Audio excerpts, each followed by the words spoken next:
स्वागत है आपके अपने YouTube चैनल एक्सेस एकेडमी पर। आज के इस वीडियो में 69,000 शिक्षक भर्ती आरक्षण मामले को लेकर के एससीईआरटी से आ रही बड़ी अपडेट के साथ साथ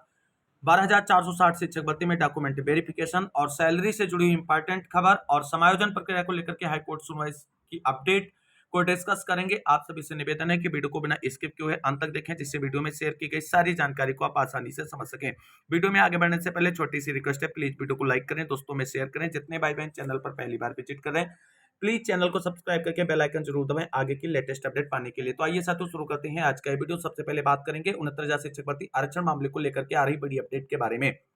साथियों, जैसा कि आप सभी लोग जानते हैं 69,000 शिक्षक भर्ती आरक्षण मामले के समाधान को लेकर के हाईकोर्ट की डिवीजन बेंच की तरफ से जो आदेश जारी किया गया है, उस आदेश का अनुपालन सुनिश्चित कराने को लेकर के आरक्षण पीड़ित अभ्यर्थियों की तरफ से 2 दिन से लगातार एससीईआरटी पर धरना प्रदर्शन किया जा रहा है और अभी तक नई लिस्ट जारी करने संबंधी कोई भी शासनादेश विभाग की तरफ से जारी नहीं किया गया है। उम्मीद थी आज देर शाम तक विभाग की तरफ से कोई शासनादेश जारी किया जा सकता है नई लिस्ट जारी करने को लेकर के, लेकिन अभी तक एससीईआरटी की तरफ से केवल और केवल अभ्यर्थियों को आश्वासन दिया गया है। आरक्षण पीड़ित अभ्यर्थियों के एक डेलीगेशन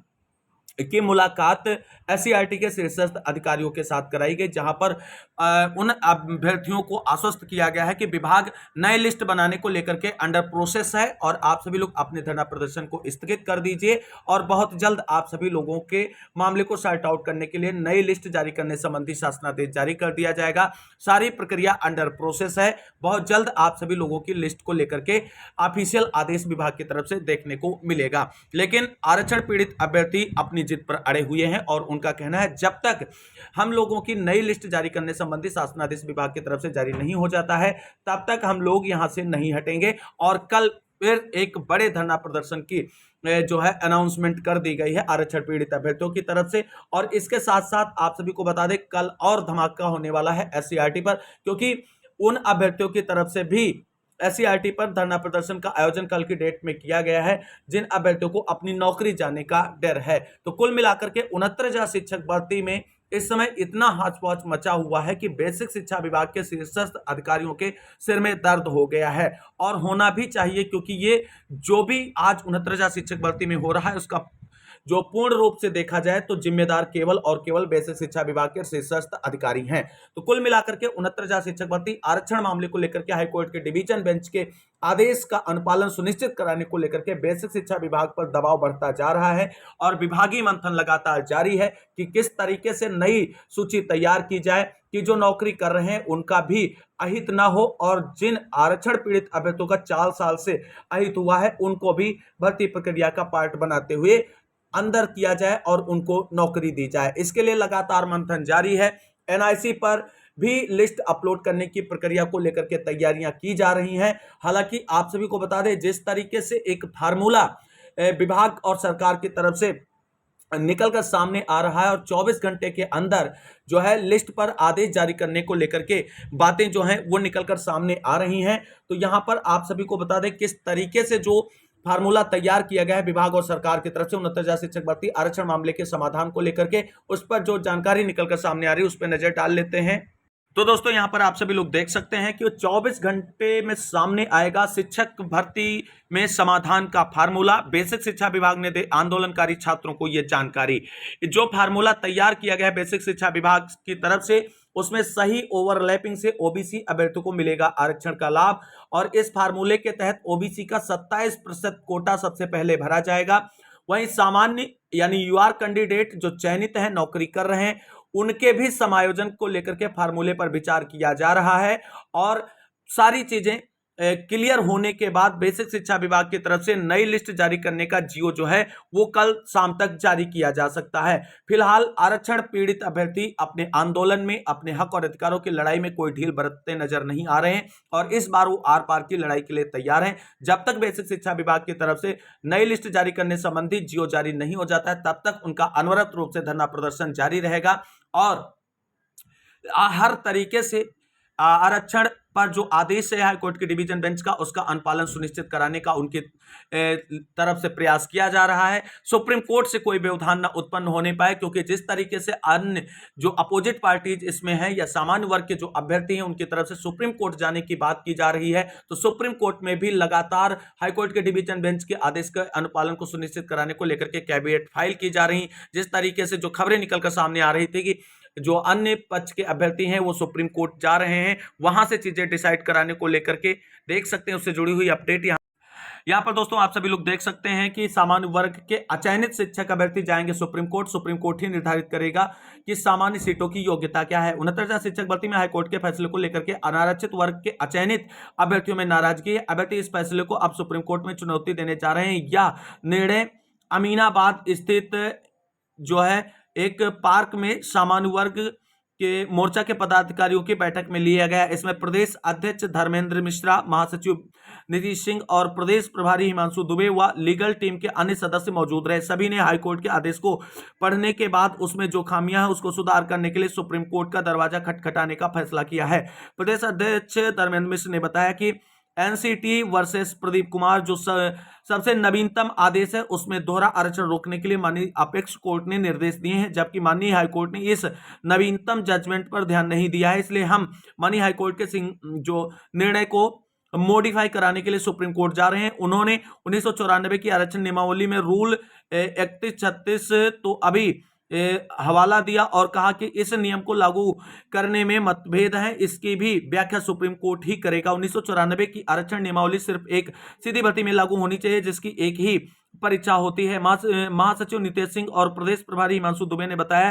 कि वह हाईकोर्ट के फैसले से संतुष्ट नहीं। एक ही भर्ती कई चरणों में होती है, उनमें हर स्तर पर आरक्षण का लाभ देने से आरक्षण का दायरा बढ़ जाता है, जिससे अनारक्षित अभ्यर्थियों के मौलिक अधिकारों का हनन होता है। उन्होंने बताया कि यह टिप्पणी माननीय हाईकोर्ट की सिंगल बेंच ने हमारे पक्ष में फैसला देते हुए की थी, इसलिए हमें पूरा अधिकार है कि हम इस आदेश को सुप्रीम कोर्ट में चैलेंज करेंगे। उनका कहना है कि सिंगल बेंच में हम लोगों ने यह केस जीता था, जबकि डबल बेंच में इनके पक्ष में फैसला आया है। एक ही भर्ती में बार बार आरक्षण का लाभ दिया जाएगा, जो कि हर स्तर पर भर्तियां हो रही हैं। इसमें आरक्षित वर्ग ज्यादा सिलेक्ट होगा। वैसे भी 70% से अधिक अभ्यर्थी चयनित हो चुके हैं। अध्यक्ष धर्मेंद्र मिश्र ने कहा कि 19,000 सीटों पर घोटाले की बात झूठी है, जबकि जनरल अभ्यर्थी कुल 19,000 सीटों पर ही सिलेक्ट हुए हैं। सिंगल बेंच ने 6800 लिस्ट को क्वेश कर दिया था। जो सरकार ओबीसी एससी को सीटें दे रही थी वह अवैध थी। उन्होंने कहा कि एटीआरई के जो 97% से कम अंक पाए हैं, जो अनरिजर्व में न जाने पाए, इनमें शिक्षा मित्र ओबीसी व एससी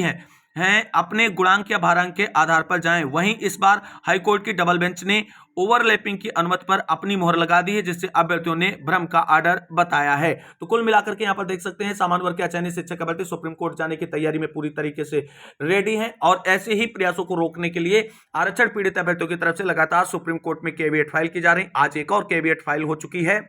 तो दोस्तों यहाँ पर आप सभी लोग देख सकते हैं 69,000 शिक्षक भर्ती आरक्षण मामले को लेकर के हाईकोर्ट के डिवीजन बेंच का जो आदेश आया है उसके अनुपालन को सुनिश्चित कराने के लिए आरक्षण पीड़ित अभ्यर्थियों की तरफ से एक कैविएट फाइल कर दी गई है सुप्रीम कोर्ट में। जो यहाँ पर आप सभी लोग देख सकते हैं पूरा डिटेल उसका यहाँ पे डिस्कस किया गया है। इसमें Mahendra Pal and others versus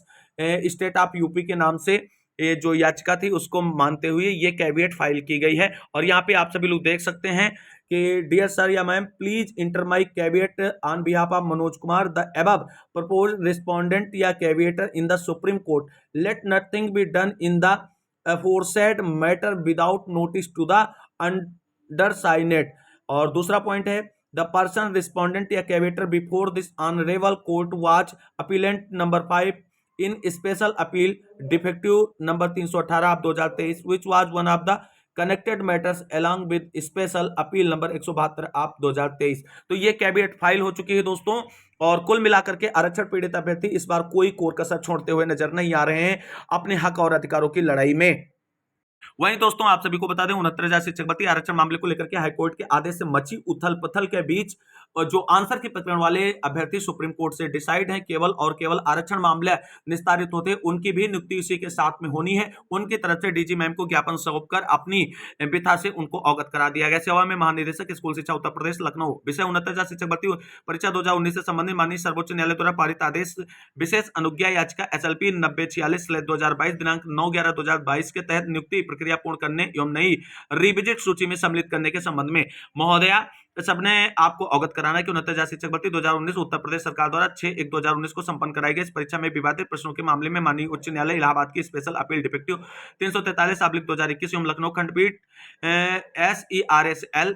8056/2020 के आदेशों के विरुद्ध शासन द्वारा माननीय सर्वोच्च न्यायालय के समक्ष विशेष अनुज्ञा याचिका SLP 9046/2022 दाखिल की गई थी, जिससे माननीय सर्वोच्च न्यायालय ने 9/11/2022 को निस्तारित करते हुए माननीय उच्च न्यायालय इलाहाबाद के आदेश को सही माना। इस आदेश के अनुसार माननीय उच्च न्यायालय में विभाग को आदेश दिया कि प्रश्न संख्या 60 प्रश्न पत्र बुकलेट ए पर दिनांक 25/8/2021 तक के अपीलार्थियों एवं याचिकाकर्ताओं को एक अंक देकर मेरिट के अनुसार नियुक्ति दी जाए। इस क्रम में परीक्षा नियामक प्राधिकारी उत्तर प्रदेश प्रयागराज ने विशेष अपील संख्या 343D आब्लिक 2021 में पारित आदेश दिनांक 25/8/2021 के अनुपालन में विज्ञप्ति जारी कर सभी अपीलकर्ताओं एवं याचिकाकर्ताओं का ऑनलाइन प्रत्यावेदन दिनांक 10 जनवरी 2023 से 19 जनवरी 2023 के बीच ले लिया था और उसके बाद से हम लोगों की भर्ती प्रक्रिया रुकी हुई है और अब 69,000 शिक्षक भर्ती आरक्षण मामला निस्तारित होने जा रहा है। इसलिए हम सभी के हितों को ध्यान में रखते हुए आगे की प्रक्रिया सुनिश्चित की जाए। तो कुल मिलाकर के आंसर की प्रकरण वाले अभ्यर्थियों ने भी अपनी समस्या से डीजी मैम को अवगत करा दिया है। कुल मिलाकर के मामला अब जो है आगे बहुत तेजी से बढ़ता नजर आ रहा है और जिस तरीके से चीजें आगे बढ़ रही हैं, अगर सही चीजें आगे बढ़ती रहीं तो 1 से 2 दिनों के अंदर 69,000 शिक्षक भर्ती आरक्षण विसंगति मामले को लेकर के जो समाधान हाईकोर्ट के डिवीजन बेंच ने प्रस्तुत किया है उस पर अमल करते हुए सरकार और विभाग की तरफ से नया शासनादेश जारी करते हुए नई लिस्ट जारी करने संबंधी प्रक्रिया शुरू की जा सकती है। और इसको लेकर के विभाग और सरकार का लगातार मंथन जारी है, क्योंकि सरकार चाहती है जो नौकरी कर रहे उनका भी अहित ना हो और जिनको नौकरी देनी है आरक्षण विसंगति के अंतर्गत उनको भी नौकरी मिल जाए। तो इस फार्मूले पर विचार किया जा रहा है, बहुत जल्द इसका शासनादेश आप सभी के सामने होगा। दोस्तों बात कर लेते हैं 12,460 शिक्षक भर्ती में डॉक्यूमेंट वेरिफिकेशन और सैलरी को लेकर के बहुत ही इंपॉर्टेंट अपडेट के बारे में। साथियों आप सभी को बता दें 12,460 शिक्षक भर्ती में जितने भी नवनियुक्त शिक्षक साथी हैं जिन्होंने अभी हाल ही में स्कूल अलॉटमेंट करके ज्वाइनिंग की है, उन सभी के डॉक्यूमेंट वेरिफिकेशन की प्रक्रिया अंडर प्रोसेस है और सभी जनपदों में डॉक्यूमेंट वेरिफिकेशन की प्रक्रिया जो है वो चल रही है। और आप सभी लोगों को डॉक्यूमेंट वेरिफिकेशन की प्रक्रिया को लेकर के परेशान होने की जरूरत नहीं है। सभी जिला बेसिक शिक्षा अधिकारियों की तरफ से आप सभी के डॉक्यूमेंट वेरिफिकेशन की प्रक्रिया जो है अंडर प्रोसेस है और जिन अभ्यर्थियों के डॉक्यूमेंट कंप्लीट हैं ऑनलाइन ऑफलाइन जिस प्रकार से उनके डॉक्यूमेंट वेरिफिकेशन हो सकते हैं सभी के डॉक्यूमेंट वेरीफाई किए जा रहे हैं और जिन अभ्यर्थियों के ऑफलाइन डॉक्यूमेंट वेरिफिकेशन होने हैं उन सभी के डॉक्यूमेंट जो है संबंधित संस्थाओं को डिस्पैच कर दिए गए हैं जिला बेसिक शिक्षा अधिकारियों की तरफ से। जिन अभ्यर्थियों की तरफ से अभी तक